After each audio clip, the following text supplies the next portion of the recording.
ចាសសួស្តីបងប្អូនអរគ្នាថ្ងៃនេះដែរយើងមករៀនទាក់ទងជាមួយនឹងពណ៌ជាភាសាចិនតើពណ៌នីមួយៗជាភាសាចិនគេនិយាយថាម៉េចទៅ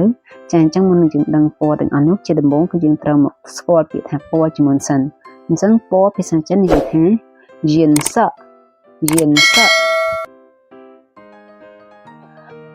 បាយស័កពណ៌សហើយស័កពណ៌ខ្មៅហុងស័កពណ៌ក្រហមឡានស័កពណ៌ខៀវហួងស័កពណ៌លឿងហ្វិនហុងស័កពណ៌ផ្កាឈូក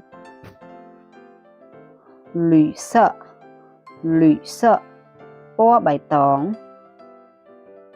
ឆឹងស័ក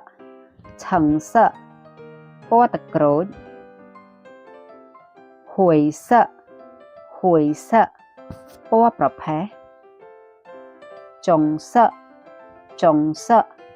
ពណ៌ត្នោត